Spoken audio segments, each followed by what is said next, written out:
एक कंट्री है इंडिया, तो अलग अलग स्टेट्स में अलग अलग टैक्स क्यों है? जीएसटी की फुल फॉर्म होती है गुड्स एंड सर्विसेज टैक्स। आटा जो है उस पर जीएसटी कम है क्योंकि वो एक बेसिक नीड है। हमें और कुछ नहीं जानना, बस इतना बता दो टोटल जीएसटी कितना दिया है। जब भी आप बैंकिंग का क्वेश्चन कर रहे हो, समय हमेशा मंथ में लेना है। तो पहली चीज तो लैंग्वेज ऑफ क्वेश्चन इंग्लिश को समझना है। दूसरी चीज थोड़ी कॉमन सेंस लगानी। परसेंट रिटर्न का फॉर्मूला क्या था बेटा? Income upon investment into 100। Hello बच्चों, a very good evening to each and everyone out there and welcome you all to this amazing platform of Physics Wala and to your YouTube channel that is ICSE वाला। अब क्योंकि आपके exams आने वाले हैं बहुत ज्यादा नजदीक, एग्जाम फाइनल से पहले आपके प्री बोर्ड शुरू होने वाले हैं, तो एक क्विक रिवीजन, एक तरीके से बोला जाए तो माइंड मैप आपको बहुत जरूरत है इस टाइम पे कि आपके पास सारे चैप्टर्स का एक फॉर्मूला शीट हो, जो इंपॉर्टेंट थ्योरी है वो हो, और आपके पास PYQs and specimen that is sample paper 2025 के क्वेश्चन सॉल्व हो। अब भाई माइंड मैप बेसिकली होता है एक फ्लो चार्ट जहां पे हम किसी भी टॉपिक को समझते हैं, पर मैथ्स में कोई भी टॉपिक समझना बिना कैलकुलेशन एंड बिना क्वेश्चंस के अधूरा है। तो आज मैं बताने वाली हूं कि हम लोग क्या क्या करने वाले हैं, जो हमारे आगे के चैप्टर्स आने वाले हैं इस माइंड मैप सीरीज के अंदर। तो हम लोग डिस्कस करेंगे कि क्या क्या टॉपिक हम लोग कवर करने वाले हैं, और उसी के साथ साथ हम लोग डिस्कस करेंगे कि कौन से इंपॉर्टेंट चीजें, कौन सी थ्योरी हम लोग करने वाले हैं। तो आज जिसकी बारी है that is your commercial mathematics, जो आपके स्टार्टिंग के ये 3 चैप्टर्स हैं, दैट इज आपका GST, banking, shares and dividends. उसका माइंड मैप आज हम करने वाले हैं इस लेक्चर के अंदर। अब आगे के जो लेक्चर्स आएंगे, जो बड़े लेक्चर्स हैं, वो इंडिविजुअली भी आएंगे। कुछ चैप्टर्स जो कंबाइंड हैं जैसे एपीजीपी, वो आपको एक साथ एक ही वीडियो में देखने को मिलेगा। तो मैं किस तरीके से माइंड मैप करवाने वाली हूं एंड किस तरीके से ये जरूरी है आपके लिए, तो उस चीज को हम लोग शुरुआत करते हैं। Let's start with the very first thing कि हम टॉपिक क्या क्या करने वाले हैं। ठीक है, जीएसटी करेंगे, बैंकिंग करेंगे, शेयर्स एंड डिविडेंड करेंगे। ये तीनों टॉपिक्स आपके आते हैं कमर्शियल मैथमेटिक्स के अंदर। अब ये जो कमर्शियल मैथमेटिक्स है, अगर आप इसके PYQs देख लो, स्पेसिमेन पेपर देख लो, तो ये तीनों चैप्टर मिला के बेटा, ये तीनों के तीनों one of the most easiest chapters in your book, जहां पे कैलकुलेशन ऐसी है जो आप बचपन से करते आ रहे हो। बचपन से इन द सेंस वही percentage, subtraction, addition, premium, discount, ये सारी चीजें हम लोग सीखेंगे। और ये तीनों चैप्टर मिला के इंडिविजुअली बेसिकली ये कमर्शियल मैथमेटिक्स, अगर हम सेगमेंट देखें तो ये तीनों चैप्टर मिला के इन टोटल आपके 12 से 13 नंबर के क्वेश्चंस में आएंगे। सो बेसिकली ये जो तीनों चैप्टर हैं, ये आपके 12 to 13 मार्क्स कवर करवाएगा। एंड किस टाइप के क्वेश्चंस आएंगे, कौन सी चीजें हम लोग करने वाले हैं, वो भी बात करते हैं। अब भाई अगर हमें इन 12 से 13 नंबर्स को पक्का करना है, तो सबसे पहली चीज है हम लोग इंपॉर्टेंट जो थ्योरी है वो कवर करेंगे। बेसिकली जिस थ्योरी पे चैप्टर रोटेट करता है, जो छोटी छोटी चीजें हैं जो हमें पता होनी चाहिए चैप्टर्स के बारे में, वो हम लोग सीखेंगे। उसके साथ हम लोग क्या क्या डिस्कस करने वाले हैं थ्योरी के साथ साथ इसी लेक्चर के अंदर, क्योंकि मैथ्स क्वेश्चंस के बिना अधूरा है, तो हम लोग करने वाले हैं sample paper questions. Basically sample paper में जो इस चैप्टर के क्वेश्चंस है वो मैंने इंडिविजुअली स्क्रीनशॉट लेके आपके लिए लगाए हैं। स्क्रीनशॉट इसलिए भाई ताकि आपको विश्वास हो कि हाँ यार ये मैम ने अपने मन से नहीं बनाए हैं, ये लिटरली क्वेश्चन सैंपल पेपर में है। तो स्क्रीनशॉट्स लगाए हैं जहां पे आपको नंबर भी पता चलेंगे कि कितने नंबर का ये क्वेश्चन है। सैंपल पेपर 2025 जो आ चुका है आपकी official website that is CISCE.org से लिया है। इसके अलावा बेटा जो चीज हम लोग करने वाले हैं that is previous year question, जो कि 2024 के होने वाले हैं। प्रीवियस ईयर क्वेश्चन 2024 का यहाँ पे मतलब है कि भाई जो इसी साल 2024 में मार्च में जो पेपर हुआ था आपके सीनियर्स का, जिन्होंने 10th कवर की है इस साल, कंप्लीट की है इस साल, उनके पेपर में इस चैप्टर से कैसा क्वेश्चन आया था वो हम लोग देखने वाले हैं। तो शुरुआत करते हैं हमारे पहले chapter say that is GST. अब फुल फॉर्म तो आप सबको अभी तक पता ही होगी। जीएसटी की फुल फॉर्म होती है गुड्स एंड सर्विसेज टैक्स। अब ये क्यों आया, कैसे लगता है, क्वेश्चंस कैसे बनते हैं, उसको देखते हैं। अब सबसे पहले जीएसटी में ऑफ कोर्स जैसे मैंने आपको बोला इंट्रोडक्शन करेंगे, टर्म्स, जो इस चैप्टर में इंपॉर्टेंट थ्योरी है वो जो कि क्वेश्चंस में लगती है, और specimen question 2025 and previous year question 2024। तो भाई शुरुआत करते हैं सबसे पहले जो कि मैं हमेशा क्लास में भी बताती हूँ, पर कुछ बच्चे ऐसे भी होंगे आप में से जो क्लास में नहीं होते हैं। तो यहाँ पे सबसे पहले बेटा हमें ऑफिशियल सिलेबस के अकॉर्डिंग पढ़ना बहुत जरूरी है, क्योंकि बुक आईसीएसई की इतनी ज्यादा थ्योरेटिकल है, इतनी ज्यादा चीजें हैं उसमें। अब उसमें से भी क्या नहीं पढ़ना वो भी पता होना चाहिए, क्या पढ़ना है वो तो हम पढ़ा ही देते हैं। तो भाई जीएसटी की जब हम लोग बात करेंगे तो competition of tax included problem involving discounts, list price, profit, loss, basic cost price including the inverse cases. Candidates बोले तो आप लोग are also expected to find price paid by the consumer after paying SGST. तो हमें SGST के बारे में पढ़ना है, सीजीएसटी के बारे में पढ़ना है, आईजीएसटी नहीं है, सिलेबस में नहीं है, बट मैं एक ओवरव्यू आपको दे दूंगी। बाय चांस अगर पेपर में आ जाता है, अगर आपके स्कूल के प्री बोर्ड के पेपर में आ जाता है तो उसको कैसे हैंडल करना है, और उसी के साथ साथ डिफरेंट रेट्स, अलग अलग आइटम्स के, ये सारी चीजें आपके सिलेबस में है। तो यहां से आपको एक चीज समझनी है कि आईजीएसटी भी नहीं है, but I will do it, थोड़ा सा एक ओवरकम, एक आउटलुक दे दूंगी उसका। उसी के साथ साथ इनपुट टैक्स क्रेडिट नहीं है, तो वो हम लोग नहीं करेंगे। तो जितना सिलेबस में है उतना हमें सिलेबस ओरिएंटेड पढ़ना है। एंड शुरुआत करते हैं भाई जीएसटी से। अब भाई जीएसटी जब हमारे देश में आया, ठीक है, मेन मोटिव क्या था, that one nation one tax होना चाहिए, कि भाई अगर इंडिया एक पूरा है, एक कंट्री है इंडिया, तो अलग अलग स्टेट्स में अलग अलग टैक्स क्यों है। मान लो कि कोई सामान दिल्ली से आ रहा है मुंबई में, तो भाई दिल्ली का टैक्स अलग है, मुंबई का टैक्स अलग है, और भाई दोनों के टैक्स अलग अलग है, तो माना कौन सा जाएगा। तो ये सारी चीजें, ये सारे कंफ्यूजन्स को हटाने के लिए, एक आम आदमी के लिए टैक्स शब्द का मतलब थोड़ा आसान हो जाए, ताकि अगर हमें कोई लूट रहा हो, फालतू के बिल में चार्जेस लगा रहा हो, तो हमें पता चल जाए। Getting it? तो इन सारी चीजों को हटाने के लिए और एक वन नेशन वन टैक्स, ताकि एक आम आदमी के लिए आसानी हो चीजें समझने के लिए और लाइफ जीने के लिए, तो जीएसटी को लाया गया। उससे पहले ये सारे टैक्स थे, excise duty, luxury tax, entry tax, local tax, VAT है। वैट अभी भी किसी किसी बुक में है, बट ऑफ कोर्स वो सिलेबस में नहीं है, so no point of doing that. तो ये सारे वो टैक्स हैं जो हमारे पास पहले थे, और इन सबको ऐसे लात मार के भगा के जीएसटी आ गया है, अपनी गद्दी पे बैठ गया है। और GST is overall in the nation one tax. अब इसके बारे में अगर आगे बात करें हम लोग, तो कुछ टर्म्स है जो आपको समझनी है, जैसे कि dealer, cost price, list price and discount, जो कि आपको पता है क्या क्या होती है ऑलरेडी। ये सारे वर्ड्स वो हैं जो हमने 9th में 8th में सीखे हैं। तो एक डीलर क्या होता है, बंदा, एक बंदा होता है ना, जो कि होलसेल में चीजें लेता है और आगे बेचता है। अब जैसे कि आप अपनी नियर बाय शॉप में एक चिप्स का पैकेट लेने जाते हो, पर आप तो उससे एक लेते हो, दो लेते हो, ज्यादा से ज्यादा 3 4 5 लेते हो, पर अगर आप देखोगे तो उसकी दुकान में इतने सारे चिप्स के पैकेट है, दैट मींस वो एक होलसेल में लेता है। अब उसके लिए भी होलसेल एक होगी जो बंदा हर एक दुकान में वहां सप्लाई कर रहा होगा। So the dealer changes according to जितनी आपकी नीड है, and he is the person who deals in whole of a thing.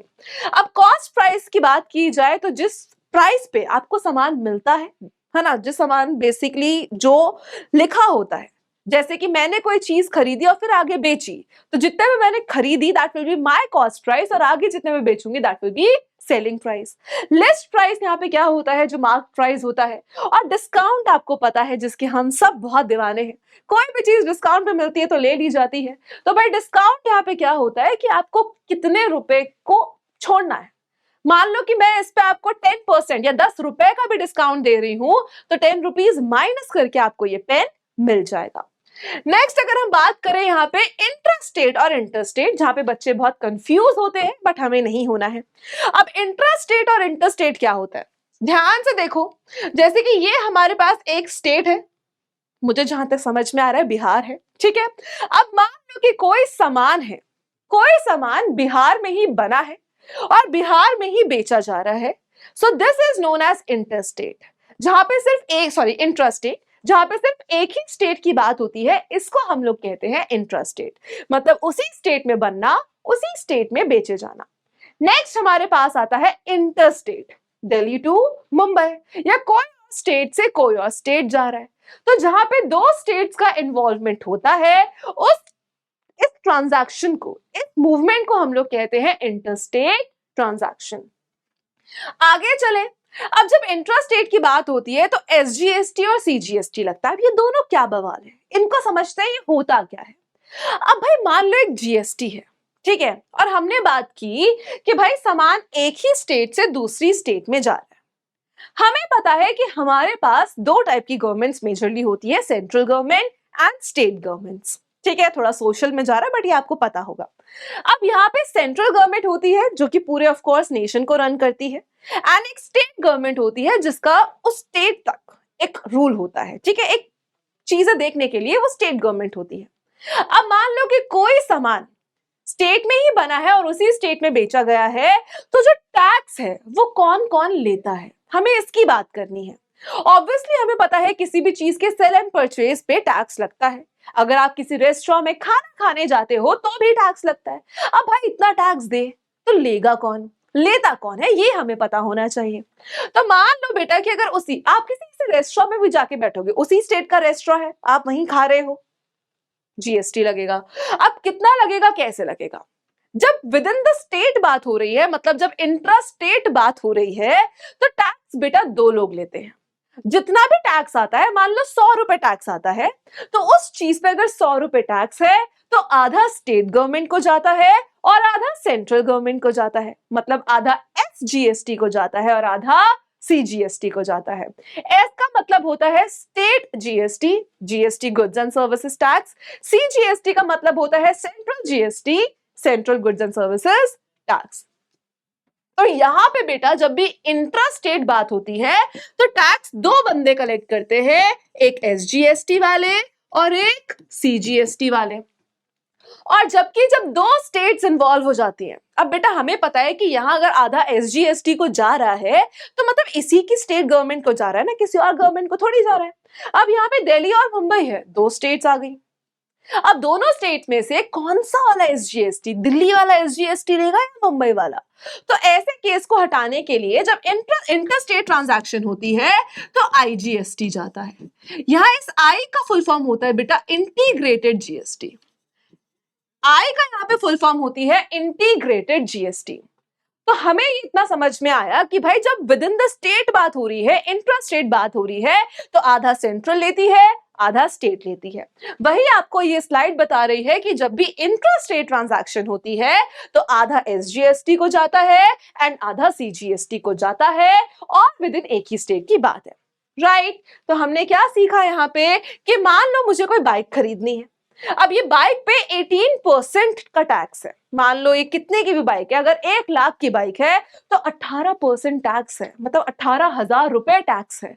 अब वो जो 18,000 रुपए टैक्स की बकाया लिया गया है, तो उस 18,000 में से बेटा 9,000 आपका सेंट्रल को जाएगा, 9,000 आपका उस स्टेट की गवर्नमेंट को जाएगा। सो इस तरीके से हमारा इंट्रा स्टेट ट्रांजैक्शन में एसजीएसटी और सीजीएसटी में बंटवारा किया जाता है, राइट? तो आधा हमारी स्टेट गवर्नमेंट लेगी और आधा हमारी सेंट्रल गवर्नमेंट लेगी। नेक्स्ट हमें पता है अगर इंटरस्टेट की बात हो, which is not in your course, but एक बार क्विकली एक बार देख लेते हैं। जब हम इंटरस्टेट की बात करते हैं तो आईजीएसटी। अब आप सोच रहे होगे मैम आईजीएसटी क्या है, क्यों है? आईजीएसटी इसलिए क्योंकि दो स्टेट्स इन्वॉल्व हैं। अब दो में से कौन लेगा ये पहले, अब होता है ना यार, ये चीज बचपन में देखी होगी, अगर दो भाई बहन है या दो आपकी सिबलिंग्स हैं या जो भी हैं, दोनों बहनें हैं, दोनों भाई हैं, व्हाटसएवर, अब कोई भी चीज आती थी, मान लो एक चॉकलेट आई है, अब आप लड़ रहे हो कि नहीं मैं मम्मी मुझे चाहिए, आपका भाई लड़ रहा है कि नहीं मम्मी मुझे चाहिए। अब मम्मी क्या करती थी, पहले खुद छीन लेती थी, फिर उसके दो हिस्से करके आप दोनों में दे देती थी।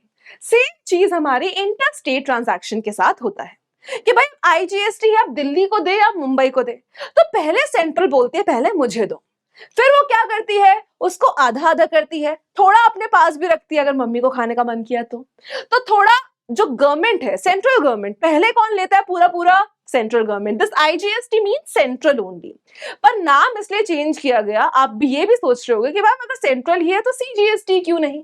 तो सीजीएसटी इसलिए नहीं बेटा क्योंकि आपको फर्क पता चलना चाहिए कि जहां पे आप एसजीएसटी और सीजीएसटी लिखा देखो आपको समझ में आ जाए इंट्रा स्टेट है, जहां आप आईजीएसटी लिखा हुआ देखो ऑल दो मिलना सेंट्रल को ही है, पर आपको देख के ही समझ आ जाए नहीं यार ये तो दो स्टेट्स इंटर स्टेट की बात हो रही है।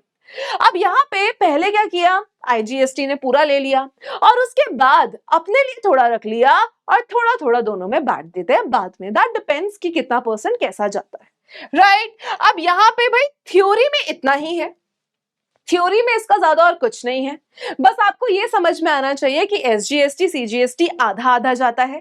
परसेंटेज आपको सॉल्व करनी आनी चाहिए कि भाई किस परसेंट पे हम लोग बात करते हैं। इस चैप्टर में एज सच कोई फॉर्मूला नहीं है, क्योंकि आपके पास वही फॉर्मूलाज है जो आप बचपन से कर रहे हो। अगर आपको डिस्काउंट निकालना है तो भाई 15% ऑफ दिस परसेंट निकाला आपने 8th 7th में सीखा है, तो बस उसी क्वेश्चन देखते हैं कि भाई पेपर में कैसे क्वेश्चंस आते हैं। तो बात की जाए सबसे पहले स्पेसिफिक क्वेश्चन पेपर की, जो आपके सैंपल पेपर में क्वेश्चन है 2025 के। तो भाई पहला क्वेश्चन है, एमसीक्यू है, 1 मार्कर है। हमें बोला गया है कि कोई आर्टिकल है जो कि मार्क किया गया है 1200 पे, मतलब आर्टिकल का यहाँ पे हमें बेटा क्या गिवन है, मार्क्ड प्राइस गिवन है। क्या गिवन है, आर्टिकल का मार्क्ड प्राइस हमें गिवन है, और कितना गिवन है, 1200 रुपए। कोई दिक्कत नहीं है। फिर हमें बोला है is available at a discount of 20%, और इसका हमें डिस्काउंट कितना मिल रहा है बच्चा, यहाँ पे हमें जो डिस्काउंट है वो मिल रहा है 20%, and the rate of GST is 18%, और जीएसटी का रेट कितना है बेटा, 18%। हमसे पूछा है अमाउंट ऑफ एसजीएसटी। अब भाई देखो, मार्क प्राइस 1200 है, सबसे पहले तो 20% का डिस्काउंट है, तो पहले ये निकाल लेते हैं कि पड़ा कितने का, है ना। डिस्काउंट हटा के ही जीएसटी लगेगा, ये भी ध्यान रखना कि पहले आप मार्क प्राइस में से डिस्काउंट हटाएंगे, फिर उस अमाउंट पे जीएसटी लगाएंगे। तो सबसे पहले हमें क्या निकालना है, 20% of 1200, that means 20 upon 100 into 1200, 0 0 0 0 cancel, 12 into 2 20, और आपके पास बेटा यहां निकल कर आ गया कि 240 का आपको डिस्काउंट मिल रहा है, कि 1200 की चीज है, 1200 की चीज आपने खरीदी है, एंड उस पे 240 का डिस्काउंट यहाँ पे आपको मिल रहा है। तो बेटा सेलिंग प्राइस बेसिकली आपको चीज पड़ी कितने की है, 1200 में से आप क्या करेंगे, 240 को माइनस करेंगे, और 960 जो यहाँ पे आएगा वो आपको अमाउंट पड़ेगा जिसमें आपने खरीदा और जिसपे अभी जीएसटी लगेगा। तो पहली चीज हमने क्या किया, डिस्काउंटेड प्राइस निकाल लिया। अब डिस्काउंटेड प्राइस के बाद हमें पता है जीएसटी है 18%, हमसे पूछा है एसजीएसटी। तो बेटा हमें पता है कि अगर जीएसटी में एसजीएसटी की बात की जा रही है तो साथ साथ में सीजीएसटी भी लग रहा होगा, पर क्वेश्चन में हमसे सिर्फ एसजीएसटी पूछा है। अब जब क्वेश्चन में हमसे सिर्फ एसजीएसटी पूछा है, मतलब ये जो 18% इन टोटल था, 9% एसजीएसटी एंड 9% सीजीएसटी को मिलेगा। बोलो भाई हाँ कि ना, आया कि नहीं, इतनी बात क्लियर है। तो इसका मतलब है कि 9% एसजीएसटी को मिलेगा और 9% ही यहाँ पे आपका सीजीएसटी लेकर जाएगा। अब नेक्स्ट हमें क्या करना है, हमें निकालना है बेटा 9%। 9% किसका, डिस्काउंटेड प्राइस का। 9% किसका बेटा, डिस्काउंटेड प्राइस का। और ये यहां से कितना आ जाएगा, ₹172.80, और इसको सॉल्व करके यहाँ पे कितना आ जाएगा, ₹172.80। दिस इज पूरा, this is full of it, मतलब अभी ये 9% का नहीं है, ये है 18% का। अगर आप चाहे तो 9% भी डायरेक्टली निकाल सकते हो, आप चाहे तो 18% भी डायरेक्टली निकाल सकते हो। सो दिस इज 18/100 into 960, ठीक है। अब जो आया है दैट इज ₹172.80।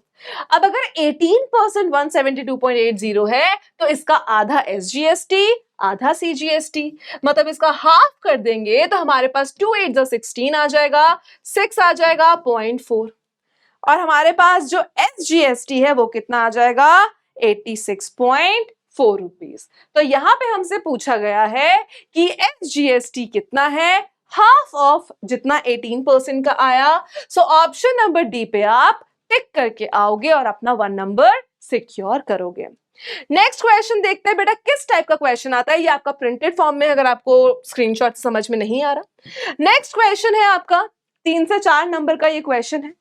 यहां पे आपको क्या बोला गया है बेटा, अगर हम ध्यान से देखें कि ये एक बिल है, राजधानी डिपार्टमेंटल स्टोर है, एक बिल आपके पास यहां पे है, 3 आइटम है, ड्राई फ्रूट्स, आटा और बेकरी प्रोडक्ट्स, हर एक का प्राइस आपको गिवन है, डिस्काउंट आपको गिवन है, जीएसटी का परसेंट आपको गिवन है। अब बेटा ये जो जीएसटी परसेंट है ये गवर्नमेंट के थ्रू ही आपको गिवन होता है। अलग अलग आइटम का अलग अलग हो सकता है, जो बेसिक चीजें होती हैं उनका कम होता है। जैसे अगर आप यहाँ देखोगे कि आटा जो है उस पर जीएसटी कम है, क्योंकि वो एक बेसिक नीड है। आटा इज रोटी, रोटी कपड़ा मकान बेसिक नीड है ना। लेकिन जो ड्राई फ्रूट्स और बेकरी प्रोडक्ट्स है वो एक तरीके से लग्जरी आइटम्स में आ जाते हैं और उनका जीएसटी आपको ज्यादा देखने को मिल सकता है। इसके बाद आपसे पूछा है कि आपको फाइनल अमाउंट बताना है कि कितना है। ठीक है, अब इसको आप कैसे करोगे बेटा? सेम टेबल आपको अपनी आंसर शीट में बनाना पड़ेगा और इसको थोड़ा सा आगे स्ट्रेच करना पड़ेगा। अब इसके बाद आप क्या करेंगे, अलग कॉलम्स बना लेंगे इस तरीके से। ठीक है, अब यहां पे देखो आपसे लास्ट में पूछा है find the total amount to be paid including GST, GST include करने के बाद। अब भाई सबसे पहले देखो मैंने आपको ये चीज पहले ही बताई है कि जब भी हमारा डिस्काउंट लगता है ना, तो वो पहले लगाया जाता है, फिर हम जीएसटी कैलकुलेट करते हैं। अब भाई 1200 की चीज है, 100 रुपए का डिस्काउंट है, तो चीज कितने की हुई आपके लिए? जो आपके ड्राई फ्रूट्स है वो कितने के हुए? 1100 रुपए के। तो जो ये 12% निकलेगा बेटा ये 1100 का निकलेगा। क्या निकलेगा? 12% डायरेक्टली लगा लेते हैं ऑफ 1100। एंड वाई 1100 बेटा? क्यों 1100? क्योंकि 100 रुपए का डिस्काउंट है। यहां पे आपको बोला है निल, मतलब कोई डिस्काउंट नहीं है, तो डायरेक्टली क्या लगेगा? 5% ऑफ 286। यहां आपको बोला है 500 रुपए की बेकरी है, 10% डिस्काउंट है। 10% ऑफ 500 कितना होता है बेटा? 10% ऑफ 500 50 रुपए। तो मतलब आपको चीज कितने की पड़ी? 450 की। और यहाँ पे 12% अगेन क्या है? जीएसटी है। और यहाँ पे 12% बेटा अगेन क्या है? जीएसटी है। तो यहाँ पे अगर हम 12 इसको कैंसिल करें, राइट, 12 इंटू 11 करें तो हमारे पास कितना आ जाएगा? यहाँ पे 143 आ जाएगा। 12 इंटू 11 करेंगे तो यहाँ पे कितना आ जाएगा? 143 रुपीज, सॉरी 132 रुपीज, 132 रुपीज। ये आ गई हमारी पहली चीज। ठीक है, दूसरा अगर हम कैलकुलेट करेंगे इन दोनों को तो हमारे पास आ जाएगा अप्रोक्सीमेटली 14.8 रुपीज। सेकेंड वाला अगर हम कैलकुलेट करेंगे सो अप्रोक्सीमेटली 14.8 या 14.30। ठीक है, नेक्स्ट वाला अगर हम कैलकुलेट करेंगे तो इसके बाद हमारे पास क्या आएगा? इसको कैलकुलेट कर लेते हैं, 5, 6, 5, 9 एंड 54 रुपीज। तो लास्ट वाला हमारे लिए कितना आ गया बेटा? 54 रुपीज। अब तीनों के टैक्स हमारे पास है, तीनों आइटम के प्राइस हमारे पास है। टोटल बिल कैसे बनता है?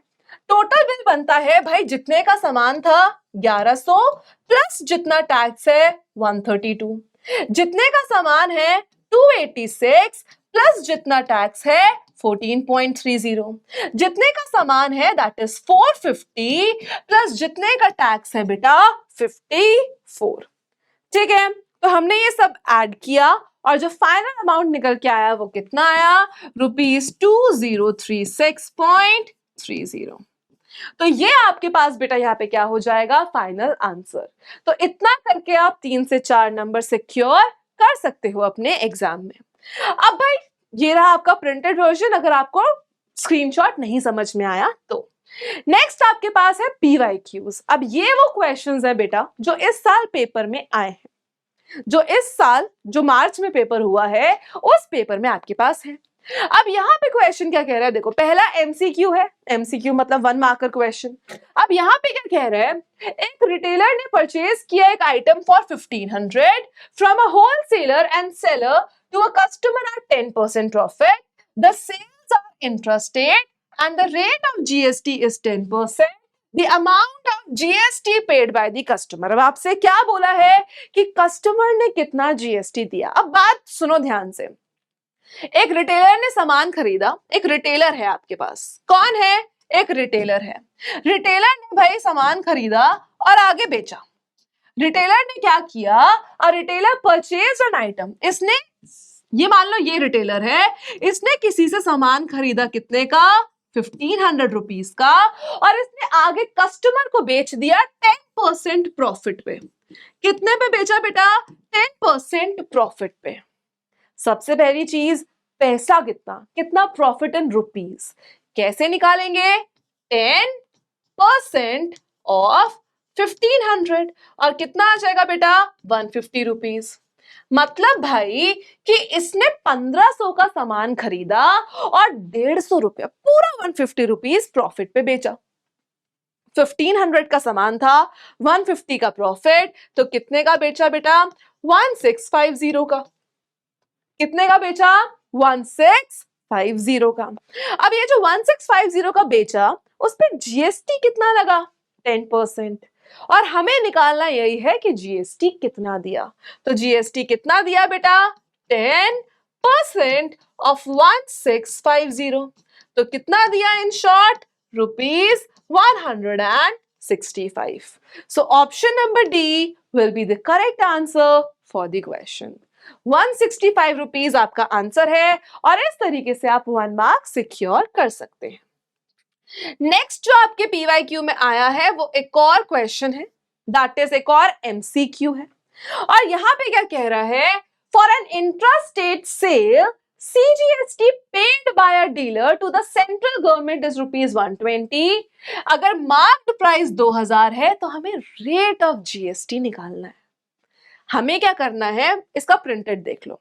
यहां पे है कि कोई इंट्रास्टेट सेल हुई है और जो सीजीएसटी पे किया है वो कितना है, 120। तो जो सीजीएसटी पे किया है कितना है, 120 रुपीज। अब बेटा थोड़ा दिमाग लगाओ कि अगर सीजीएसटी 120 है तो एसजीएसटी भी 120 होगा, तो एसजीएसटी भी कितना है, 120 रुपीज। इन टोटल टैक्स कितना पे किया है, इन टोटल जीएसटी कितना पे हुआ है, इस हिसाब से 240 रुपीज। तो बेटा इस हिसाब से जो सिर्फ और सिर्फ जीएसटी पे हुआ है वो कितना हुआ है बच्चा, 240 रुपीज। अब ये 240 रुपीज जो यहां पर आया है, अब हमें क्या बताना है कि भाई अगर आर्टिकल 2000 का था तो रेट ऑफ जीएसटी क्या था, परसेंट में बताना है। तो मान लेते हैं कि जो रेट ऑफ जीएसटी है वो एक्स है।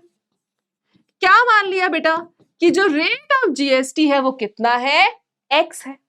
अब एक चीज हमें पता है कि भाई जो भी रेट ऑफ जीएसटी होता है, that percent of the amount is this, कि भाई जितना भी रेट ऑफ जीएसटी था, x% ऑफ 2000, यही तो बेटा 240 आया होगा। बोलो मानते होगी नहीं, यही आया होगा। कितना आया होगा, 240 आया होगा।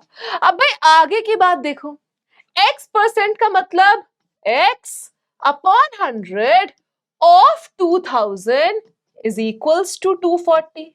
0 0 0 0 कैंसिल, ठीक है, 2 से यहां कैंसिल, एक और 0, और ये कितना आ गया, 12। तो यहां से x की वैल्यू कितनी आ गई है, 12%, दैट इज 12%। और इस तरीके से ऑप्शन नंबर सी को आप क्लिक करके आएंगे और एक और नंबर सिक्योर करेंगे। नेक्स्ट क्वेश्चन देखते हैं बेटा, ये भी आपका सेम टाइप ऑफ क्वेश्चन है, ठीक है, कि यहाँ पे भी आपका ये 3 नंबर का क्वेश्चन है और 2 एमसीक्यूज है। पिछला वाला स्पेसिमेन में 4 नंबर का क्वेश्चन और 1 एमसीक्यू, मतलब जीएसटी 5 नंबर का आएगा। One of the easiest question you will have in your paper, one of the easiest chapter in your book. तो इसको तो भाई कहीं नहीं छोड़ना, कैलकुलेशन में कोई गलती नहीं करना। अब इसमें क्या बोला है कि भाई एक रोहन है, उसने सोहम स्वीट से कुछ चीजें खरीदी है, लड्डू और पेस्ट्री, ठीक है। लड्डू 500 रुपए 1 किलो और इसने 2 किलो खरीदा है। पेस्ट्री 100 रुपए की 1 पीस है और इसने 12 पीस खरीदे हैं। रेट ऑफ जीएसटी अलग अलग है, टोटल जीएसटी, टोटल बिल। बस ये आपको बताना है इस क्वेश्चन में, और कुछ भी नहीं करना। अब पहली चीज बेटा यहां पे हम लोग क्या करेंगे, सबसे पहले देखो 500 रुपए 1 किलो, उसने 2 किलो खरीदे, तो उसका टोटल पैसा कितना बना, उसका वैसे टोटल कितना बना, 2 किलो, 500 रुपए 1 किलो, तो 1000 रुपए के उसने लड्डू खरीदे। बहुत सही बात है। फिर 12 पीस पेस्ट्री के खरीदे, 1 पीस 100 रुपए की है तो बेटा 1200 रुपए की तो उसने पेस्ट्री खरीदी। ये तो आ गया कि भाई सामान कितने का लिया, उसका अमाउंट आपके पास आ गया कि भाई सामान कितने का लिया है, सिंपल उसका अमाउंट आपके पास आया है। अब नेक्स्ट आपको क्या करना है बेटा, अब जीएसटी निकालना है। अब जब हम जीएसटी निकालेंगे तो सबसे पहला क्या है, 5% ऑफ 1000। सबसे पहला जीएसटी कितना आएगा, 5% ऑफ 1000। इसको सिंपली कैंसिल करेंगे और ये आएगा ₹50। दूसरा वाला हमें क्या निकालना है, 18% ऑफ 1200। इसको कैंसिल करेंगे और ये कितना आएगा, ₹216। बहुत सिंपल क्वेश्चन है, बहुत सिंपल कैलकुलेशन है। तो सबसे पहले पार्ट में हमसे पूछा है कि भाई जीएसटी टोटल कितना दिया है, हमें और कुछ नहीं जानना, बस इतना बता दो टोटल जीएसटी कितना दिया है। तो बेटा टोटल जीएसटी कितना दिया है, 50 रुपए प्लस 216 रुपए, जो आपका आ जाएगा ₹266। तो टोटल जीएसटी कितना दिया है, ₹266। अब टोटल बिल पूछा है, देखो 1000 का सामान, ये 1200 की पेस्ट्री और बेटा 266 आपका टैक्स। तो बेटा 2200 के तो यही हो गए, है ना, प्लस 200 और 24 और 2466, टोटल बिल आपके पास आ जाएगा जो भाई रोहन देकर आया है। तो बस इसी तरीके के सिंपल क्वेश्चंस आएंगे, ठीक है, ज्यादा कुछ कॉम्प्लिकेटेड नहीं आएगा, बट आपको वो चीजें देखना कि भाई एसजीएसटी क्या है, सीजीएसटी क्या है, कहां दिमाग लगाना है वो देखना है। अब इसी के साथ चलते हैं नेक्स्ट चैप्टर पे। तो हमने यहां से ये देखा बेटा कि जीएसटी नाना करते 5 नंबर का तो आएगा, है ना। क्या देखा कि जीएसटी हमारा जो वेटेज है वो कितना आएगा, 5 मार्क्स, अप्रोक्सीमेटली 4 to 5 नंबर का जीएसटी आएगा ही आएगा, ठीक है। इसको 4 to 5 कर लेते हैं, सो 4 to 5 नंबर का जीएसटी चैप्टर आएगा। अब नेक्स्ट बात करते हैं बेटा कौन से चैप्टर की, दैट इज बैंकिंग। अब बैंकिंग की बात की जाए तो again one of the most easiest chapter. एक ही फॉर्मूला है इस पूरे चैप्टर में जो कि घुमा फिरा के यूज होता है depending on what is asked in the question निकालने के लिए। अब बैंकिंग की शुरुआत करते हैं, हम क्या क्या करने वाले, अगेन इंट्रोडक्शन, आरडी अकाउंट जो आपका मेन है, maturity value specimen and PYQs. अब जब हम बात करते हैं तो ऑफ कोर्स सिलेबस की भी बात करेंगे, recurring deposit account, computation of interest and maturity value using the formula this, that's it. इस फॉर्मूला के अलावा इस पूरे चैप्टर में कुछ यूज नहीं होगा and one of the most easiest chapter again, ठीक है, बस ये फॉर्मूला याद रखना है। बात करते हैं इंट्रोडक्शन की, तो बैंकिंग, सबसे पहले बैंकिंग क्या होती है, व्हाट इज बैंकिंग, क्यों होती है बैंकिंग। जब आप बहुत सारा पैसा कमा लोगे, जो मैंने हमेशा से आपको बोला है आगे चल के, तो आप सोचोगे यार इस पैसे को कहाँ रखें, है ना। अब तो स्टॉक्स भी खरीद लिए, ट्रेडिंग में भी लगा दिया, अब जो चाहिए था वो कर लिया, अब ये स्पेयर अमाउंट को कहाँ रखें। तो भाई अपना पैसा घर में रखने के लिए चोरी का डर रहता है ना, कोई चोर आके ले गया, क्या करोगे। तो ऐसे केस के लिए बैंक्स बने हैं जहां पे आप जाके अपना पैसा डिपॉजिट करते हो और उन पैसों को सेफली रखते हो और बैंक आपको एक इंटरेस्ट देता है। तो बैंक के फंक्शंस होते हैं बेटा कि अपना आप पैसा डिपॉजिट कराओ, सेव करो, लोन लेना है तो लोन ले लो, debit cards, credit cards, RD account, fixed deposit accounts and all that. अब हम मेजरली इस चैप्टर में क्या पढ़ने वाले हैं, आरडी अकाउंट पढ़ने वाले हैं। अब ये आरडी अकाउंट क्या होता है, इसकी फुल फॉर्म होती है रिकरिंग डिपॉजिट अकाउंट। अब इसमें क्या होता है कि आप कुछ टाइम के लिए हर महीने एक फिक्स्ड पैसा अकाउंट में डालते हैं, आप देते हैं बैंक को और बैंक उस पे आपको इंटरेस्ट देता है मोर देन जो आपको वो सेविंग अकाउंट में देता है, तो फायदा है। पर इसमें एक और चीज है कि जितना आप टाइम आपने चूज किया है उतने टाइम से पहले आप पैसा नहीं निकाल सकते और आपको उतना अमाउंट हर महीने डालना ही डालना है। फॉर एग्जाम्पल, मैंने खुलवाया आरडी अकाउंट 2 साल के लिए और मैं हर महीने 1000 रुपए दूंगी, तो कितने महीने हुए, 24 महीने, 2 साल 24 मंथ्स, हर महीने कितना दिया, 1000 रुपए, तो 2 साल के बाद इन टोटल कितना दिया, 24,000 रुपए। और 24,000 रुपए को 2 साल के बाद बैंक मुझे वापस तो देगा ही देगा और उसी के साथ एक इंटरेस्ट भी देगा, ताकि मैंने इतने टाइम तक पैसा वहां दिया है, सेव किया है और उनके पास एक फिक्स ड्यूरेशन है, तो वहां से मुझे पैसा मिलेगा। तो यहाँ पे हमारे पास क्या है, फिक्स्ड अमाउंट हर महीने एक फिक्स्ड पीरियड ऑफ टाइम के लिए। टाइम में very from 3 months to 10 years depending on कि आप कितना देर रखना चाहते हो। 3 महीने से लेकर 10 साल तक आप रख सकते हो। Maturity value is amount deposited plus interest की 24,000 तो मैंने दिया और उसमें मुझे इंटरेस्ट कितना मिला वो भी ऐड ऑन होगा एंड तो जाके हमारे पास क्या बनेगा, डिपॉजिट का बनेगा। इतनी चीज क्लियर है। अब आगे देखते हैं। ये आपका सिंपल सा फॉर्मूला है, दैट इज इंटरेस्ट निकालने का फॉर्मूला है कि हमें पता है कि भाई 1,000 रुपए हर महीने 2 साल तक मैंने दिए तो 24,000 तो दिए, वो तो वापस मिलेंगे, उस पर एक इंटरेस्ट मिलेगा। वो इंटरेस्ट कैसे निकालते हैं बेटा, P into n n plus 1 2/12 into R by 100, जहां पे P होता है कि आपने हर महीने कितने पैसे दिए हैं, I is the interest, N is the time and R is the rate of interest जो कि बैंक आपको प्रोवाइड करता है। अब इंटरेस्ट निकालने के बाद आपको पता है कि एक मैच्योरिटी वैल्यू होती है। क्या होती है, मैच्योरिटी वैल्यू होती है। तो जितना पैसा आपने दिया, पी मतलब यहां पे क्या है बेटा, प्रिंसिपल, मतलब कि जैसे मैंने एग्जांपल दिया 1,000 रुपए मैंने आपको 24 महीने के लिए दिए तो 24,000 रुपए तो मैंने दिए, उस पे आपने मुझे कोई भी इंटरेस्ट दिया और इन दोनों को मिलाकर बनती है मैच्योरिटी वैल्यू जो कि बैंक आपको देता है एट द एंड। सीधा चलते हैं क्वेश्चंस के ऊपर। पहला क्वेश्चन है आपके पास, मिस्टर समीर हैज, ये स्पेसिमेन का क्वेश्चन है, sample paper question. Mister Sameer has a recurring deposit account, deposit ₹600 per month. जो जो गिवन हो लिखते जाओ। मैथ्स का सिंपल चीज है, क्वेश्चन पढ़ते जाओ, जो जो गिवन है लिखते जाओ। 600 रुपए हर महीना डिपॉजिट करता है, मतलब भाई प्रिंसिपल तो हमें मिल गया है 600 रुपए पर फॉर 2 years। बेटा एक चीज का और ध्यान रखना जब भी आप बैंकिंग का क्वेश्चन कर रहे हो, टाइम, समय हमेशा महत्वपूर्ण तो होता ही है, पर समय हमेशा मंथ में लेना है। Time always in month not in year. तो 2 years में कितने मंथ्स होते हैं बेटा, 24 months. So time always in months. क्यों, क्योंकि ये जो पैसा है ये आप हर महीने डाल रहे हो ना कि हर साल, तो टाइम मंथ्स में। If he gets 15,600 at the time of maturity, हमें मेच्योरिटी वैल्यू गिवन है कितनी, 15,600 रुपीज। अब हमसे क्या पूछा है, रेट ऑफ इंटरेस्ट कितना है। चलो भाई, हमसे पूछा है रेट ऑफ इंटरेस्ट कितना है। पहली चीज बेटा, मेच्योरिटी वैल्यू गिवन है, हमें दो फॉर्मूलाज यहां पर है। एक तो है maturity value that is P into n plus i, जो कि मैंने आपको ये दिखाया है अभी कि भाई मेच्योरिटी वैल्यू क्या होती है, P इंटू एन प्लस आई। तो इसी को पहले यूज करते हैं कि भाई हमें पता है कि मेच्योरिटी वैल्यू हम निकाल सकते हैं P इंटू एन प्लस आई के साथ।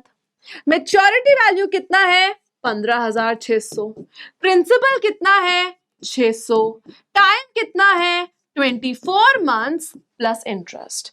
तो यहां से आप एक चीज समझ रहे होगे बेटा कि हमारे पास यहां पे क्या है कि जब भी मेच्योरिटी वैल्यू गिवन हो, हमारे पास प्रिंसिपल गिवन हो और अगर हमारे पास यहां पे टाइम भी गिवन हो, तो इन सारी चीजों से, इन तीनों चीजों से हम लोग एक चीज जो है वो निकाल सकते हैं, that is simply your interest. तो कितना आ जाएगा, 15,600 इज इक्वल्स टू, इसको मल्टीप्लाई करेंगे यहां पे, दैट इज 14,400 प्लस आई।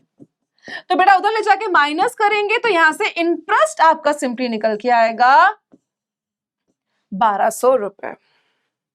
सो यहां से इंटरेस्ट आपका सिंपली हमने निकाला कितना, 1,200 रुपीज।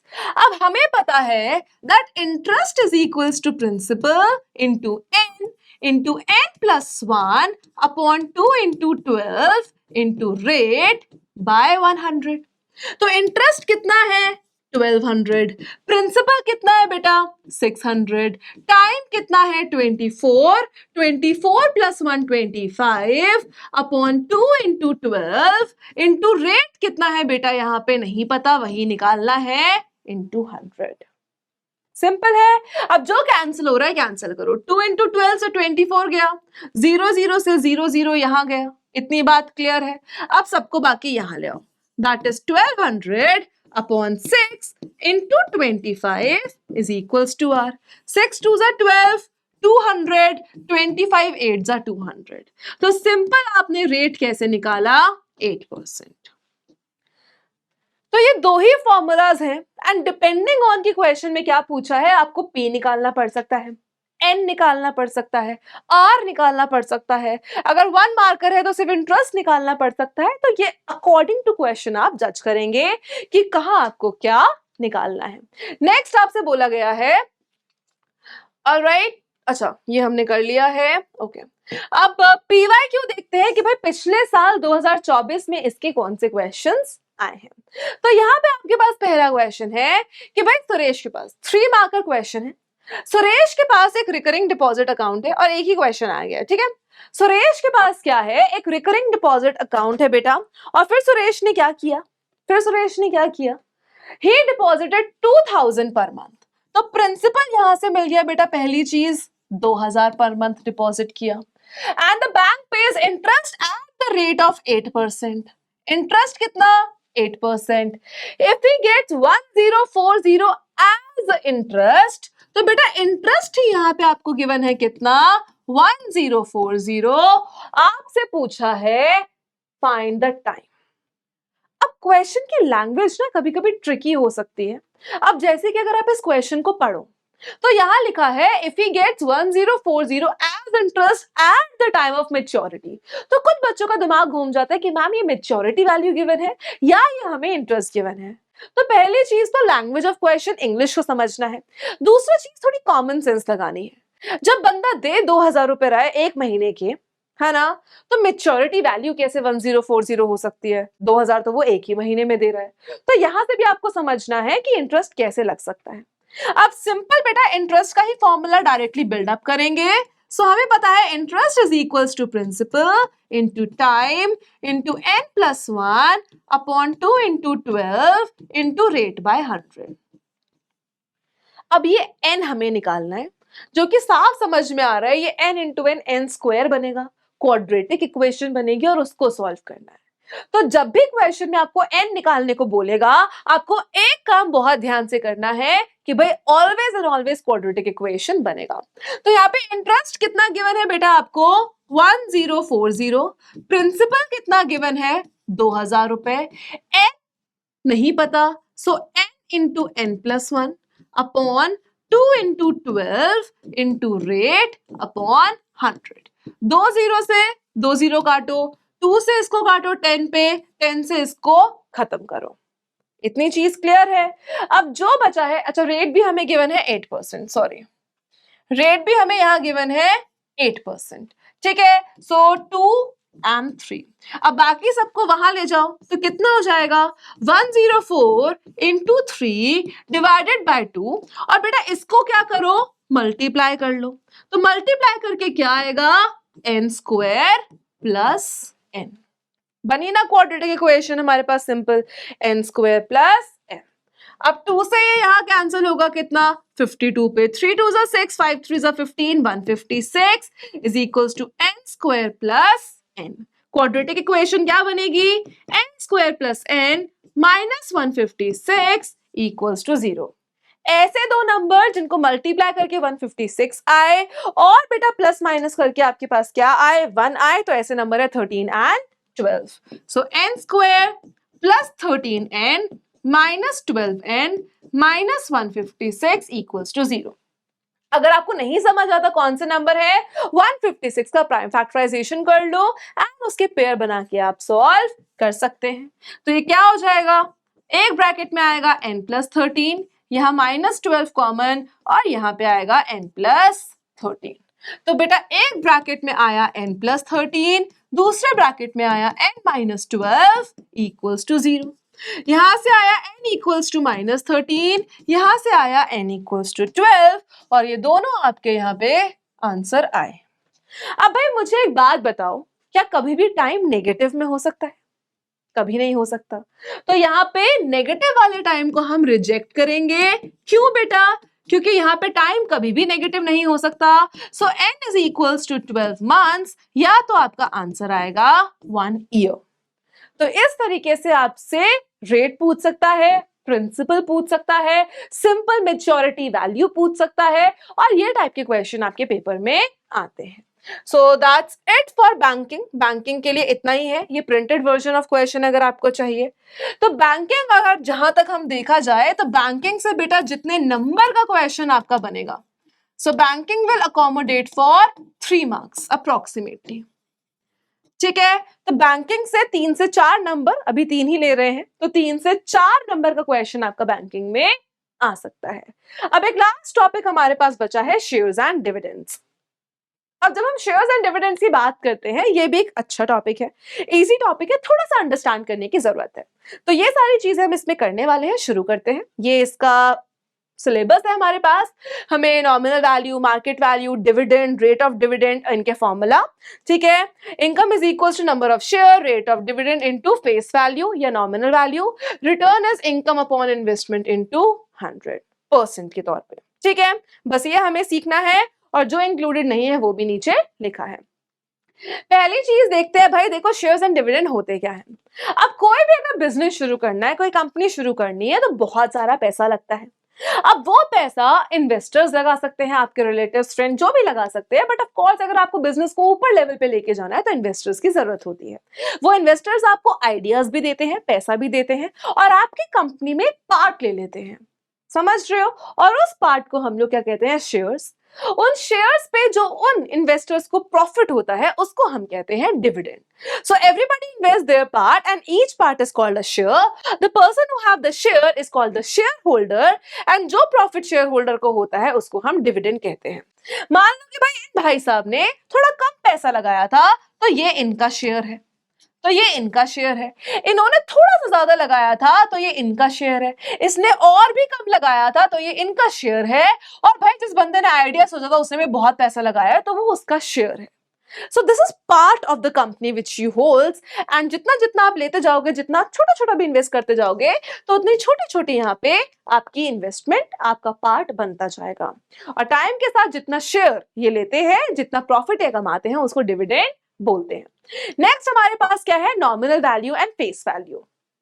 अब भाई इसको मैंने कैसे समझाया था आपको, कि जब आप पेपर दे के आते हो, आप सोचते हो कि यार मेरे 100 में से 80 नंबर तो आ ही जाएंगे, मैं इतना इतना सही करके आया हूं, 80 नंबर तो मेरे आने ही चाहिए। पर जब पेपर मिलता है, हो सकता है आपने कोई सिली मिस्टेक कर दी हो और आपके कम नंबर आए। हो सकता है आपने 80 सोचे थे, आपके 80 आ गए। और हो सकता है कि आपने सोचा था 80 आएंगे, बट टीचर ने थोड़ा लीनियंट चेकिंग कर दिया, आपके आ गए 90, मजे ही मजे। तो इस तरीके से मार्क्स चेंज होते हैं। तो यही चीज सोचो कि भाई जब कंपनी एक स्टार्ट होती है, उसकी एक शेयर की एक प्राइस एक रजिस्टर की जाती है, उसको हम nominal value, face value, printed value भी बोलते हैं।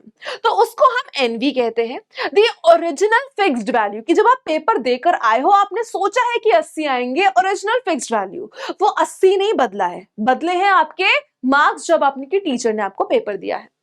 This does not change from time to time. It is also called face value and printed value, और रजिस्टर्ड वैल्यू भी बोलते हैं। जो मार्केट वैल्यू होती है कि भाई आपने सोचा 80 आएंगे, पर आपके कम भी आ सकते हैं, बराबर भी आ सकते हैं, ज्यादा भी आ सकते हैं। तो भाई नॉमिनल वैल्यू मान लो किसी शेयर की रखवा दी 100 रुपए, अब मार्केट में डिमांड कम है तो वो 50 भी जा सकता है रुपए, 50 रुपीज। अगर मान लो कोविड आ गया, मास्क की कंपनी है, तो भाई उनकी डिमांड बढ़ गई, तो उनकी क्या हो गई, मार्केट वैल्यू भी बढ़ गई, बढ़ भी सकता है, बराबर भी रह सकता है। The value of share in a market at a particular time, it is the market value. इसकी वैल्यू चेंज होती रहती है, इंक्रीज डिक्रीज भी हो सकता है ना। नेक्स्ट चीज हमने ये डुग्गू बदमाश से भी सीखा था। अब डुग्गू बदमाश से हमने ये क्या सीखा था कि भाई डुग्गू बदमाश अभी है, इसको लगता है मैं बदमाश हूं, कि भाई मैं डुग्गू हूं, मैं बदमाश हूं, मुझसे बड़ा बदमाश कोई नहीं है। पर लेकिन मान लो अभी ये समझ के बैठा है कि इसके दिमाग में डुग्गू बदमाश मतलब बदमाश, तो मार्केट वैल्यू नॉमिनल वैल्यू के बराबर है। इसने सोचा है बदमाश है, लोग भी सोचते हैं बदमाश है, तो भाई बराबर है। अब नेक्स्ट डे क्या हुआ, एक लड़की ने आकर डुग्गू बदमाश में चांटा मार दिया। अब डुग्गू बदमाश, सबको पता चल गया कि भाई इसको चांटा पड़ा है। अब इसकी मार्केट वैल्यू कम हो गई, पर इसके दिमाग में तो ये अभी भी बदमाश है ना, पर इसकी मार्केट में अब लोग बोल रहे हैं हाँ, लड़की से पिट गया, तो इसकी मार्केट वैल्यू क्या हो गई भाई, कम हो गई। मार्केट वैल्यू बेचारे की गिर गई। अब अगले दिन क्या हुआ, डुग्गू बदमाश ने जाके किसी और को चांटा मार दिया। अब सबने बोला यार इसने तो चांटा मार दिया, अब इसकी मार्केट वैल्यू बढ़ गई।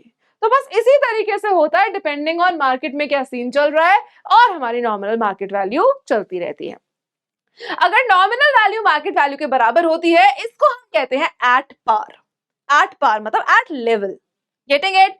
अगर नॉमिनल वैल्यू कम है मार्केट वैल्यू, अगर सॉरी नॉमिनल वैल्यू ज्यादा है मार्केट वैल्यू से, मतलब कि जो पहले की वैल्यू है वो ज्यादा है, अब की कम है, तो डिस्काउंट पे है, बिलो पार है, तो इसको कहते हैं बिलो पार और डिस्काउंटेड। अगर मार्केट वैल्यू बढ़ गई नॉमिनल वैल्यू से तो उसको कहते हैं प्रीमियम, या इसको हम कहते हैं अबव पार। तो ये वर्ड्स हैं जो आपको क्वेश्चन में देखने को मिल सकते हैं, इसलिए आपको जानना बहुत ज्यादा जरूरी है। चलिए, अब डिविडेंड क्या होता है बेटा? डिविडेंड प्रॉफिट, जैसे मैंने आपको बताया कि भाई एक शेयर पे जो शेयर होल्डर है उसको कितना प्रॉफिट मिलता है, दैट इज डिविडेंड। तो यहाँ पे the profit which a shareholder gets is called dividend. The dividend is always expressed as a percentage of the nominal value. इस चीज को स्टार मार्क करके रख लो बेटा, क्योंकि बहुत बच्चे इसको भूल जाते हैं, ध्यान नहीं रखते हैं। जब भी आप डिविडेंड निकालेंगे हमेशा नॉमिनल वैल्यू पे निकालेंगे, मार्केट वैल्यू पे कभी डिविडेंड नहीं निकलता। The dividend does not depend on the market value of the share, only and only on the nominal value. I hope इतनी चीज सबको क्लियर हो। ये फॉर्मूला शीट है इस चैप्टर की, ये फॉर्मूलाज आपने देखे होंगे। अब इनको यूज कैसे करना है वो हम लोग अभी सीखने वाले हैं। मेजरली आपके दो फॉर्मूलाज यहाँ पे यूज होंगे, एक तो ये कि कितना शेयर कितना इन्वेस्टमेंट, एक आपका रिटर्न परसेंट और एक टोटल डिविडेंड। अब इसी के साथ हम देख लेते हैं कि भाई स्पेसिमेन पेपर में किस टाइप के क्वेश्चन है आपके शेयर्स एंड डिविडेंड्स है। पहला क्वेश्चन एमसीक्यू है, तो 1 मार्कर है, इतना तो हमें समझ में आता है। The sum of money required to buy 50 rupees 40 share at 38.50। अब इस क्वेश्चन में मतलब क्या है? देखो, यहाँ भाई जो कवि हैं वो हमसे कहना चाहते हैं कि भाई जो दूसरा बंदा है वो 50 शेयर खरीदना चाहता है। सो नंबर ऑफ शेयर कितना है बेटा? 50 शेयर खरीदना चाहता है, जो 40 रुपए के थे लेकिन अब 38.50 के हैं। मतलब कि जो नॉमिनल वैल्यू है वो 40 रुपए है और जो मार्केट वैल्यू है वो 38.50। जब भी आप शेयर खरीदते हैं आप मार्केट वैल्यू पे खरीदते हैं। तो यहां से बेटा सम कितना आ जाएगा, मनी इन्वेस्टेड कितना आ जाएगा, जब आप 50 से मल्टीप्लाई कर देंगे 38.50। सिंपल कि भाई 38.50 के आपको 50 शेयर खरीदने हैं। क्या करना है? 38.50 के, सो बेसिकली इसका मतलब है 5 इंटू 385, बस मल्टीप्लाई करना है बेटा। 385 into 5, 5 5 25, 8 5 42, 5 15 and 19, so 1925। Option number C यहाँ पे आपका करेक्ट आंसर हो जाएगा। सिंपल, बस आपको ये सोचना है इतने का था इतने पे मिल रहा है, उसमें डिस्टिंग्विश करना आना चाहिए। नेक्स्ट क्वेश्चन की तरफ चलते हैं बेटा। अब यहां ये क्वेश्चन क्या कह रहा है, लेट्स सी। यहां पे ये क्वेश्चन कह रहा है a man buys 250, this 250 is number of shares. तो भाई उस आदमी ने कितने शेयर्स खरीदे? उस आदमी ने जितने शेयर्स खरीदे that is 250। So 250 10 rupees share each eight 12.50। तो नॉमिनल वैल्यू कितनी है? 10 रुपए, पहले जितनी थी, और अब मार्केट वैल्यू कितनी है बेटा? 12.50 रुपीज। अब इसके बाद बोला है if the rate of dividend is 7%। अब रेट ऑफ डिविडेंड दे रखा है, डिविडेंड मतलब प्रॉफिट का परसेंट दे रखा है, दैट इज 7%, थाला फॉर अ रीजन। और उसके बाद हमसे पूछा है, पहला है डिविडेंड ही रिसीव्स एनुअली। तो बेटा सबसे दूसरा फॉर्मूला जो मैंने आपको बताया था कि भाई dividend, total dividend earn, total dividend earn का फॉर्मूला क्या है? कितने शेयर खरीदे, रेट ऑफ डिविडेंड कितना है और नॉमिनल वैल्यू कितनी है एक शेयर की। सिंपल ये फॉर्मूला लगाना है that dividend is equals to कितने शेयर खरीदे, रेट कितना है, परसेंट हटाएंगे 100 लगाएंगे, और एक शेयर का नॉमिनल वैल्यू कितना है, and what is the nominal value of 1 share. ठीक है, 0 से 0, 0 से 0, 25 इंटू 7 रुपीज 175। सो डिविडेंड कितना आया? 175। नेक्स्ट बोला है परसेंट रिटर्न। तो सेकंड फॉर्मूला हमने क्या देखा था? परसेंट रिटर्न का फॉर्मूला क्या था बेटा? Income upon investment into 100। Simple formula क्या था, कितना कमाया, return percent income upon investment into 100, जो फॉर्मूला आपको सिलेबस में भी देखने को मिला होगा। जो फॉर्मूला अगर आप ध्यान से देखो, so return income upon investment into 100, क्योंकि परसेंट निकाल रहे हैं 100 लगाएंगे। तो इनकम कितनी हुई, मतलब प्रॉफिट कितना हुआ, कमाया कितना 175 अपॉन लगाया कितना। अब बेटा ये चीज है यहाँ पे कि लगाया कितना। अब इसको अगर हम ध्यान से देखें बेटा, इस क्वेश्चन को अब आगे ध्यान से समझना। प्रॉफिट कितने का हुआ 175 का, उसने अपनी जेब से कितने लगाए पैसे, उसने 250 शेयर्स खरीदे जो कि मार्केट वैल्यू पे थे 12.50। क्या है बेटा, ध्यान से देखेंगे, उसने क्या खरीदा, 250 उसने शेयर खरीदे। क्या किया उसने, 250 शेयर्स खरीदे जो कि मार्केट वैल्यू कितने पे थे 12.50। तो कितने के इन्वेस्टमेंट किया 3125। तो 175 इनकम, इन्वेस्टमेंट मतलब कितने के। और बेटा इन्वेस्टमेंट जैसे कि मैंने आपको ऑलरेडी बताया वो होती है आपकी किस पे, मार्केट वैल्यू पे।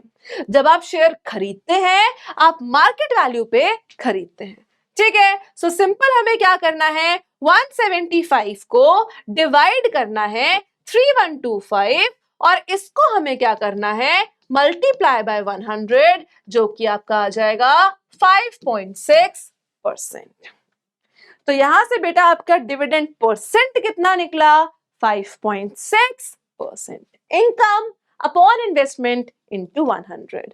चलो भाई आगे चलते हैं, नेक्स्ट क्वेश्चन देखते हैं। यहां पे नेक्स्ट क्वेश्चन देखते हैं आपका PYQ 2024 कि जो इस साल 2024 में आया हुआ क्वेश्चन था। पहला क्वेश्चन देखा जाए, the sum invested to purchase 15 shares of a company of nominal value 75 available at a discount of 20%। अगर डिस्काउंट है 20% का मतलब मार्केट वैल्यू कम है नॉमिनल वैल्यू से। नॉमिनल वैल्यू कितनी है ₹75 है ना, 20% ऑफ 75 निकालना है, that means 20 upon 100 into 75, 05 and ये आ जाएगा आपके पास 15। मतलब जो शेयर 75 रुपीस का था वो 15 रुपए कम में मिल रहा है। तो अब कितने का मिल रहा है, मार्केट वैल्यू कितनी हो गई 75 माइनस 15, 60 रुपीस। हमें बताना है 15 शेयर खरीदे हैं, 15 शेयर खरीदे हैं और मार्केट वैल्यू 60 है। तो बेटा हम कब खरीदते हैं, मार्केट वैल्यू पे। तो कितना हो जाएगा, मल्टीप्लाई बाय 15 और कितना आ जाएगा 900 रुपीज, ऑप्शन नंबर डी, और आप 1 मार्क सिक्योर कर लेंगे। This was all it. Next question देखो क्या आया है, मिस्टर गुप्ता इन्वेस्टेड 33,000। अब भाई मिस्टर गुप्ता ने क्या कर दिया, मिस्टर गुप्ता ने पैसे इन्वेस्ट किए, कितने इन्वेस्ट किए 33,000 इन्वेस्ट किए, buying 100 shares of a company. कितने शेयर्स खरीदे बेटा, नंबर ऑफ शेयर्स कितने खरीदे 100 खरीदे, बहुत बढ़िया, एट 10% प्रीमियम, ठीक है 10% premium. The dividend declared by the company is 12%। तो बेटा डिविडेंड परसेंट कितना है 12%। ओके वेट, ₹100 शेयर है, I am so sorry this is rupees, तो ये नंबर ऑफ शेयर नहीं होगा, ये नॉमिनल वैल्यू हो जाएगा। तो नॉमिनल वैल्यू आपको गिवन है, not number of share, that is 100 and उसके बाद 10% प्रीमियम है। तो मार्केट वैल्यू कितनी हो जाएगी बेटा 10% ऑफ 100 प्लस 100, तो दैट मीन्स ₹110। अब मेरी बात ध्यान से सुनो, ओवरऑल देखो मिस्टर गुप्ता ने 33,000 रुपीस के शेयर खरीदे जिसकी नॉमिनल वैल्यू 100 थी, मार्केट वैल्यू 10% प्रीमियम थी मतलब 110 रुपए है, और यहाँ पे डिविडेंड आपको गिवन है। आपको बोला है the number of shares purchased by him, कि भाई उन्होंने कितने शेयर्स खरीदे, ठीक है। चलो भाई सबसे पहली बात देखो, सबसे पहली बात देखो बेटा, बहुत सिंपल सी बात है, 33,000 रुपीस के शेयर खरीदे, एक शेयर 110 रुपए का है, तो कितने शेयर खरीदे बेटा 300 शेयर खरीदे। तुमने 100 रुपए के कुरकुरे खरीदे, एक कुरकुरे का पैकेट 20 रुपए का है, तो कितने खरीदे? 100 डिवाइडेड बाय 20, 5 पैकेट खरीदे, बस यही निकाला।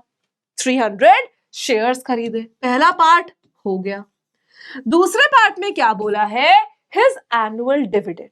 तो भाई डिविडेंड हमें पता है क्या होता है, कितने शेयर्स खरीदे multiply with nominal value into rate of dividend.